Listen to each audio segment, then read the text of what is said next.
Hello everyone, इन news program में एक बार फिर से आपका स्वागत है। मैं हूं आतिफा काजी और आज का जो टॉपिक हम आपके लिए यहाँ लेकर आए हैं वो राज्य व्यवस्था से रिलेटेड है, इसलिए जीएस पेपर 2 में रहेगा और ये हमारे पॉइंट्स ऑफ डिस्कशन रहेंगे जिन पर हम स्टेप बाय स्टेप चर्चा करेंगे, एक एक करके इनको देखेंगे और लास्ट में वही क्वेश्चन रहेगा।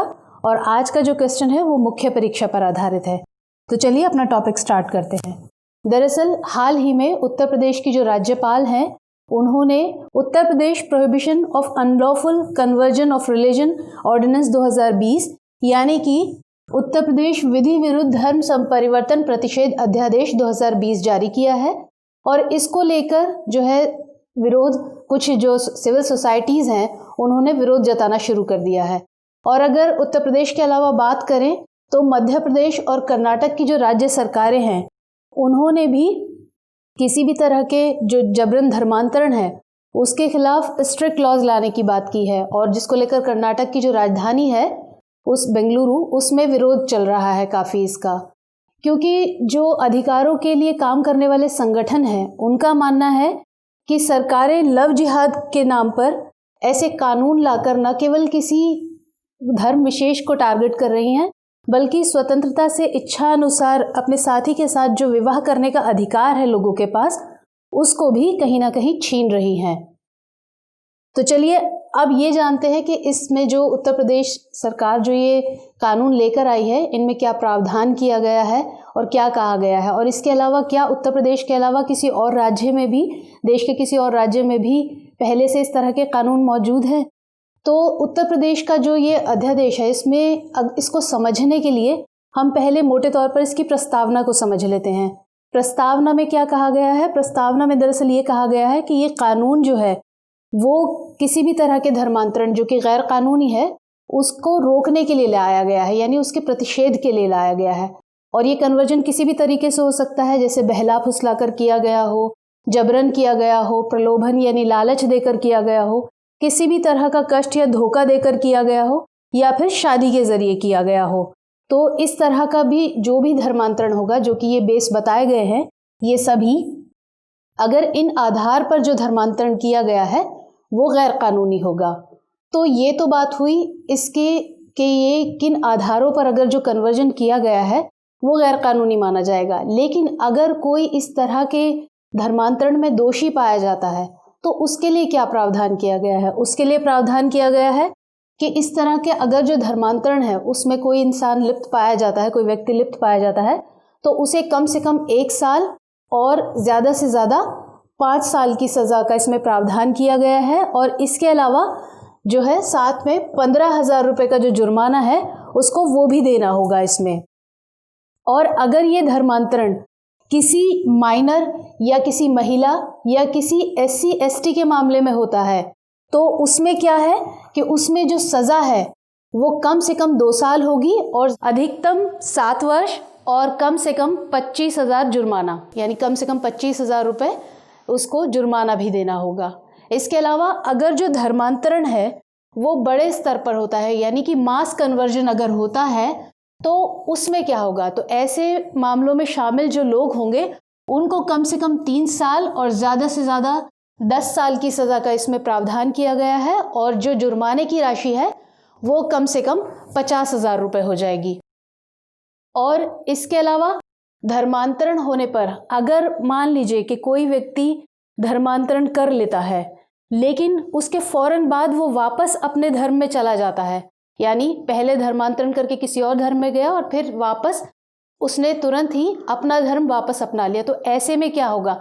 तो ऐसे में जो ये कानून है वो ये कहता है कि इसे धर्मांतरण नहीं माना जाएगा। और इसके अलावा इसकी एक धारा है 6, धारा 6 है जिसको लेकर सबसे ज़्यादा विवाद है। इसमें क्यों विवाद है? क्योंकि इसमें ये कहा गया है कि अगर विवाह जो है यानी जो शादी है वो गैर कानूनी रूप से, यानी धर्मांतरण गैर कानूनी रूप से धर्मांतरण के मकसद से की गई है, तो ऐसे में जो पुरुष है जो किसी और धर्म का है और जो महिला है वो किसी और धर्म की है, तो जो पुरुष है अगर वो शादी के बाद या शादी के पहले अपना या उस महिला का धर्मांतरण करवाता है तो उसमें ऐसे मामले में जो शादी है वो नल एंड वॉइड हो जाएगी, रद्द की जाएगी, यानी कि वो शादी नहीं मानी जाएगी, वो विवाह रद्द हो जाएगा। इसके अलावा हालांकि ये जो अध्यादेश है ये इच्छा से धर्म परिवर्तन को नहीं रोकता है, लेकिन इसमें एक कंडीशन है कि अगर कोई व्यक्ति धर्मांतरण करना चाहता है तो उसे 60 दिन पहले डिस्ट्रिक्ट मजिस्ट्रेट को जो है सूचना देनी होगी कि धर्मांतरण कर रहा है। तो ये इसमें प्रावधान किया गया है। और इसके अलावा एक चीज़ और कि इसमें जो इम्पोर्टेंट पॉइंट है वो है बर्डन ऑफ प्रूफ का, यानी कि जो बर्डन ऑफ प्रूफ है वो आरोपी पर रहेगा, यानी कि जो धर्मांतरण में लिप्त पाया गया है उसे ही ये प्रूव करना होगा कि जो धर्मांतरण हुआ है वो कानून में बताए गए किसी भी आधार पर नहीं हुआ है। कौन से आधार? जो हमने बताया कि जबरन हुआ है या बहला फुसलाकर या प्रलोभन देकर, यानी किसी भी तरीके से, या विवाह के जरिए। तो इनमें से किसी भी आधार पर जो कानून में डिफाइन किए गए हैं, कानून में बताए गए हैं, उनमें से किसी भी आधार पर वो धर्मांतरण नहीं हुआ है। ये बर्डन ऑफ प्रूफ आरोपी पर रहेगा। चलिए अब जानते हैं कि क्या इसके अलावा किसी और राज्य में भी, कि जैसे उत्तर प्रदेश में अध्यादेश आया है, क्या इसके अलावा भी, इससे पहले भी किसी राज्य में इस तरह के कानून रहे हैं? तो सबसे पहले देखें तो ओडिशा में 1967 में इस तरह का जो था कानून लाया गया था जबरन धर्मांतरण को रोकने के लिए, और ये देश का पहला ऐसा राज्य था उस समय जहां पर ये कानून इस तरह का लाया गया था जबरन धर्मांतरण को रोकने के लिए। इसके बाद 1978 में अरुणाचल प्रदेश ने भी इसी तरह का कानून बनाया था, और इसके बाद 2002 में तमिलनाडु ने भी ऐसा ही कानून किया था। इसके अलावा उत्तराखंड और हिमाचल प्रदेश जो है वो भी धर्म की स्वतंत्रता अधिनियम जो है उसमें विवाह शब्द को जोड़ चुके हैं। तो ये हमने देखा कि जो उत्तर प्रदेश का जो अध्यादेश है उसमें क्या कहा गया है, क्या प्रावधान किए गए हैं, और क्या उसके अलावा अन्य राज्यों में भी ऐसे ही कुछ प्रावधान थे। तो अब देखते हैं कि इस अध्यादेश को लाने का आखिर कारण क्या रहा, कि जो सरकार लेकर आई है, राज्य सरकार, तो वो इस अध्यादेश को लेकर क्यों आई है। तो सबसे पहला तो उसने जो राज्य है उसका तर्क यही है कि इससे किसी भी तरह के गैर कानूनी धर्मांतरण पर जो है वो रोक लगेगी। इसके अलावा जो राज्य सरकार है उसने इलाहाबाद हाई कोर्ट के कुछ फैसलों का भी हवाला दिया। कौन से? सबसे पहला तो प्रयांशी और अन्य बनाम उत्तर प्रदेश राज्य का मामला। इसमें इलाहाबाद हाई कोर्ट ने जो था शादी के मकसद से किए गए धर्मांतरण को जो है अस्वीकृत घोषित किया था। और इसके अलावा 2014 का जो नूरजहां बेगम और अन्य बनाम उत्तर प्रदेश राज्य का जो मामला था उसमें भी इलाहाबाद हाई कोर्ट ने कुछ ऐसी ही टिप्पणी की थी। तो राज्य सरकार ने इन निर्णयों का भी हवाला दिया। अब देखते हैं कि इससे संबंधित हमारे संविधान में क्या प्रावधान है, कि जो ये कानून बना है इससे संबंधित हमारे जो संविधान है उसमें हमारी स्वतंत्रता को लेकर जो अधिकार है उनको लेकर क्या कहा गया है। तो सबसे पहले तो जो जीवन और व्यक्तिगत स्वतंत्रता का अधिकार है, इसमें क्या कहा गया है कि किसी भी व्यक्ति को उसके प्राण या दैहिक स्वतंत्रता से विधि द्वारा स्थापित प्रक्रिया से ही वंचित किया जाएगा, अन्यथा नहीं किया जाएगा। जो ये है, जो ये अधिकार है स्वतंत्रता अनुच्छेद 21 के तहत जो अधिकार दिया गया है, हालांकि इसमें बहुत कम शब्दों को शामिल किया गया है, लेकिन जो सर्वोच्च न्यायालय है उसने अपने अलग अलग मामलों में इसमें कई बातों को शामिल किया है, कई अधिकारों को शामिल किया है, जैसे गरिमापूर्ण जीवन जीने का अधिकार है और अपनी इच्छानुसार अपने साथी से विवाह करने का अधिकार वगैरह, वो इसमें शामिल किए हैं। इसके अलावा अनुच्छेद 25 है जो किसी भी व्यक्ति को किसी भी धर्म को मानने या उसका आचरण करने और उसके प्रचार प्रसार करने का अधिकार देता है। हालांकि धर्म के प्रचार प्रसार के नाम पर धर्मांतरण को ना ही हमारा संविधान इजाज़त देता है और ना ही हमारा कानून इसकी इजाज़त देता है। चलिए अब बात करते हैं इस तरह के मामले में जो पूर्व के निर्णय हैं न्यायालय के, जो सर्वोच्च न्यायालय के या किसी भी उच्च न्यायालय के जो निर्णय हैं उन पर हम एक नज़र डालते हैं। तो सबसे पहला तो लता सिंह मामले में है। इसमें सर्वोच्च न्यायालय ने माना था कि जो अंतरधार्मिक विवाह है वो गलत नहीं है। क्यों? क्योंकि हमारा जो संविधान है और जो हमारा समाज है वो परिवर्तन के दौर से गुजर रहा है और ऐसे में हमें अपनी संस्कृति में विविधता को अपनाना होगा। दूसरा, हादिया मामले में भी था कि सुप्रीम कोर्ट ने कहा था कि राज्य या कोई भी कानून किसी भी व्यक्ति को अपने साथी जो है जिससे वो शादी करना चाहता है उसको चुनने की ना तो आज़ादी को छीन सकता है और ना ही उस पर थोप सकता है उसको कि वो किसको चुने या किसको ना चुने, क्योंकि ये व्यक्तिगत स्वतंत्रता का विषय है, ये उस व्यक्ति की व्यक्तिगत स्वतंत्रता का विषय है। इसके अलावा सलामत अंसारी और प्रियंका खारवार के मामले में भी इलाहाबाद हाई कोर्ट ने कहा था कि अपने साथी को चुनने और अपनी इच्छानुसार किसी व्यक्ति के साथ रहने का जो अधिकार है वो अनुच्छेद 21 का हिस्सा है। जैसे हमने अभी बताया कि अनुच्छेद 21 में क्या कहा गया है, और सुप्रीम कोर्ट ने अपने अलग अलग निर्णयों में उसमें कई अधिकारों को भी शामिल किया है। अब हम बात करते हैं, ये हमने सारा पहलू देखा, अब हम बात करते हैं इसके पक्ष और विपक्ष की, कि इसके पक्ष में क्या तर्क दिए जा रहे हैं और इसके विपक्ष में क्या तर्क दिए जा रहे हैं। तो सबसे पहले अगर हम पक्ष की बात करें तो उत्तर प्रदेश का जो ये अध्यादेश है, देश में इस तरह का पहला कानून नहीं है। हमने देखा कि इससे पहले भी कई राज्यों में इस तरह के कानून आ चुके हैं, पहले भी इस तरह के कानून, तो जो जबरन धर्मांतरण को रोकने के लिए लाए गए हैं, क्योंकि पिछले काफ़ी दिनों से जो जबरन धर्मांतरण के मामले बढ़ रहे थे उसको देखते हुए सरकार ये लेकर आई है।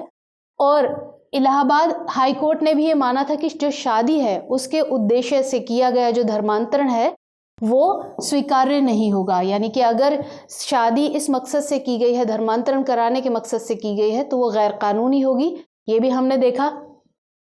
इसके अलावा जो ये अध्यादेश है ये इच्छा अनुसार जो धर्म परिवर्तन है उसको नहीं रोकता। जैसा मैंने बताया कि धर्म परिवर्तन कर सकते हैं, लेकिन उसके लिए आपको 60 दिन पहले जो है डिस्ट्रिक्ट मजिस्ट्रेट को सूचना देनी होगी कि अगर आप धर्म परिवर्तन करना चाहते हैं। इसके अलावा ये कानून राज्य में धन लोभ या किसी भी दबाव में जो गरीब और निचले तबके के लोग हैं या अशिक्षित लोग हैं उनके धर्मांतरण पर रोक लगाएगा, जिससे कि इस तरह के जो भी किसी को लालच देकर, प्रलोभन देकर अगर कोई धर्मांतरण करवाता है जो अशिक्षित लोग हैं या गरीब लोग हैं, तो वो इस तरह के लालच में आकर धर्मांतरण ना करें, तो इस पर भी रोक लगाएगा ये। इसके अलावा जबरन धर्मांतरण से जो पीड़ित व्यक्ति हैं उनको जो मुआवजे का प्रावधान किया गया है इस अध्यादेश में वो भी अच्छा है, वो भी सराहनीय है, तो जो लोग हैं उसको सराहनीय मान रहे हैं।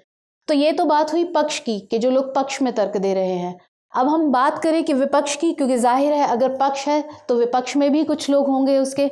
तो विपक्ष में क्या है, तो आलोचकों का मानना है कि जो इस तरह के कानून है उससे लव जिहाद के नाम पर जो है किसी धर्म विशेष को टारगेट किया जा रहा है। जैसे कि हमने बताया कि जो कुछ संगठन है, कुछ सोसाइटीज़ हैं, वो इसी बात को लेकर विरोध जता रही हैं कि सरकार जो है लव जिहाद के नाम पर ऐसे कानून लाकर किसी धर्म विशेष को टारगेट कर रही है और उसके साथ साथ जो लोगों का अपनी पसंद के व्यक्ति के साथ शादी करने का जो अधिकार है उसको कहीं ना कहीं छीन रही है। तो ये भी आलोचक इसका तर्क देते हैं। इसके अलावा कानून में जो विधि विरुद्ध धर्मांतरण के बताए गए जो आधार हैं, जैसा हमने बताया कि वो बेस जो बताए गए हैं कौन कौन से, कि जैसे जबरन किया गया हो या प्रलोभन देकर किया गया हो, शादी के जरिए किया गया हो, या किसी व्यक्ति को कष्ट देकर, धोखा देकर, किसी भी तरीके से जो कानून में बताए गए हैं, तो आधार बताए गए हैं लेकिन उनको सही तरीके से डिफाइन नहीं किया गया है पूरी तरह, यानी उनको भली भांति परिभाषित नहीं किया गया है। तो इससे उसका जो है उन जो बेस हैं उनका दुरुपयोग होने की संभावना ज़्यादा है। तो आलोचक इस बात को भी मान रहे हैं। इसके अलावा जो वो शादी को विधि शून्य यानी कि नल एंड वॉइड जो घोषित करने का प्रावधान है, इससे क्या होगा, जो अंतरधार्मिक विवाह हैं, जो लोग किसी और धर्म में विवाह कर लेते हैं, तो उससे वो लोग हतोत्साहित होंगे, यानी कि आपस में, क्योंकि जैसे मैंने बताया कि हमारा जो समाज है वो भी परिवर्तन के दौर से गुजर रहा है, तो ऐसे में ज़रूरी है कि सांस्कृतिक जो मेल मिलाप है वो कायम किया जाए, तो इससे कहीं ना कहीं ये भावना भी हतोत्साहित होगी। इसके अलावा सहमति के साथ इच्छित व्यक्ति से विवाह करना अनुच्छेद 21 का हिस्सा है। जैसा कि मैंने आपको बताया कि अनुच्छेद 21 में क्या कहा गया है, तो किसी भी धर्म को मानने की जो आज़ादी है वो अनुच्छेद 25 में दी गई है, तो इसे न्यायपालिका भी मानती है। तो ये कहीं ना कहीं जो ये सब कानून है वो इन सब बातों के विरुद्ध कहीं ना कहीं हो जाते हैं, तो इसलिए आलोचक इन सब का तर्क देके इसके विपक्ष में आवाज़ उठा रहे हैं, यानी इसका विरोध कर रहे हैं। इसके अलावा जो इच्छानुसार धर्म परिवर्तन करने के लिए 60 दिन पहले जो सूचना देने का जो इसमें प्रावधान किया गया है, वो कहीं ना कहीं अनुच्छेद जो 25 है उसकी भावना के खिलाफ है। और इसके अलावा इलाहाबाद हाई कोर्ट ने अपने फैसले में कहा था कि जो शादी है उसके लिए किए गए धर्मांतरण को अस्वीकृत मानने का निर्णय कानून की भावना के खिलाफ है। तो ये सारे विपक्ष में तर्क दे रहे हैं। तो ऐसे में क्या आगे की राह हो सकती है, हम उन पॉइंट्स को देखते हैं कि हमने क्योंकि पक्ष और विपक्ष दोनों को देखा कि पक्ष में क्या तर्क दिए गए और विपक्ष में क्या तर्क दिए गए, तो ऐसे में आगे की राह क्या हो सकती है। तो सबसे पहला ये कि जो इस तरह के कानून हैं उनके बनाए जाने से पहले जो है सरकार को इस बात पर गहनता से विचार करना चाहिए कि जो संविधान है उसके मूल उद्देश्य जो है वो आहत ना हो, यानी कि जो संविधान में जो मूल उद्देश्य उसके बताए गए हैं वो इन कानूनों से कहीं भी आहत ना हो। दूसरा ये कि कानून में जो बताए गए आधार हैं, जो कि हमने बताया था कि आधार क्या क्या बताए गए हैं कानून में, जैसे जबरन धर्मांतरण का हुआ आधार, या फिर बहला फुसलाकर, या फिर किसी भी तरह के प्रलोभन देकर, धोखा या कष्ट देकर, या फिर शादी के ज़रिए, तो ये सारे आधार उसमें बताए तो गए हैं, लेकिन उनको अच्छी तरीके से यानी पूरी तरीके से डिफ़ाइन नहीं किया गया है। तो डिफ़ाइन करने की उसको ज़रूरत है इसमें। इसके अलावा स्वैच्छिक धर्म परिवर्तन के मामले में डिस्ट्रिक्ट मजिस्ट्रेट को जो वो 60 दिन पहले सूचित करने वाली जो बात है, उसके लिए जो डिस्ट्रिक्ट मजिस्ट्रेट है इसमें ज़रूरी है कि वो बिना किसी पूर्वाग्रह और या पूर्व धारणा के निर्णय ले, क्योंकि ये डिस्ट्रिक्ट मजिस्ट्रेट पर डिपेंड करेगा कि वो उसको स्वीकृत करता है या स्वीकृत करता है। तो इसलिए ज़रूरी है कि ऐसे में डिस्ट्रिक्ट मजिस्ट्रेट जो है वो किसी भी तरह की पूर्वाग्रह या पूर्व धारणा से ग्रसित ना हो। इसके अलावा जो इस तरह के कानून हैं उनको लागू करने का जो उद्देश्य है वो किसी भी हाल में किसी भी तरीके से सांस्कृतिक विविधता को आहत पहुंचाने वाला नहीं होना चाहिए। तो ये था हमारा आज का टॉपिक।